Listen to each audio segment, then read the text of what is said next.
அம்மாவையே இன்னையும் வைக்க கூடாது அப்படிங்கிற நினைப்புல அன்னைக்கே அவர் முடிவு பண்ணி கருணாநிதி கேச போட்டு விட்டாரு, வழக்க போட்டு விட்டாரு. அந்த வழக்கு ரொம்ப வருஷம் நடந்தது. அதுக்கு அந்த வழக்கு போட்ட பிறகு கூட அம்மா முதலமைச்சர் ஆனாங்க. அம்மா நினைச்சிருந்தா ஒரு நிமிஷத்துல அந்த சட்டசபையில வச்சு அந்த கேஸே முடிச்சிருக்கலாம். ஆனா அம்மா சொல்லிட்டாங்க, நம்ம எந்த தப்பும் பண்ணல, நம்ம கேஸ்ல இருந்தே விடுபட்டு வெளில வருவோம். கருணாநிதி 1-2 கேஸா போட்டாரு, 13 கேஸ் போட்டாரு. எல்லாத்துலயும் வெளில வந்துட்டோம். கடைசியா இருக்கிறது ஒரு கேஸ்.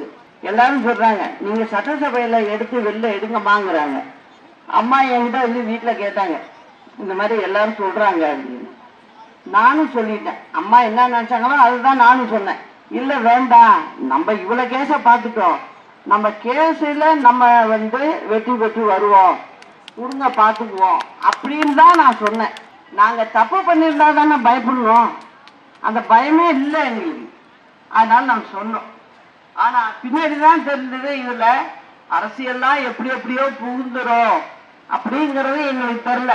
நாங்க யதார்த்தமா எங்களை போலயே நினைச்சோம். சரி, அதுல திடீர்னு அன்னைக்கு தீர்ப்பு வருது.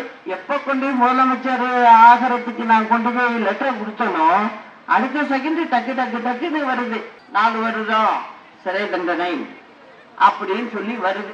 அப்ப நாங்க கேட்கிறோம், நான் அடுத்த ஆளை நான் வந்து தேர்வு செய்யணும், அதனால நீங்க எனக்கு வந்து 1 வாரம் டைம் கொடுங்க அப்படின்னு கேட்டோம்.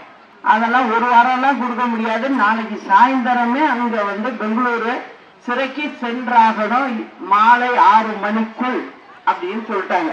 அதுக்காக அவசர அவசரமா எல்லாரையும் கூப்பிட்டு உட்கார வச்சு பேசி, நாங்க இவரை அவர் பேர் சொல்ல எனக்கு வரமாட்டேங்குது, அந்த அளவுக்கு அவர் என்ன படிச்சிருக்கிறாரு, பாடா படிச்சிருக்கிறாரு. அதனால எதுக்கு அந்த பேரு சொல்ல கூட தகுதி வச்சுக்கல, அவர் வச்சுக்கல. அதுதான்.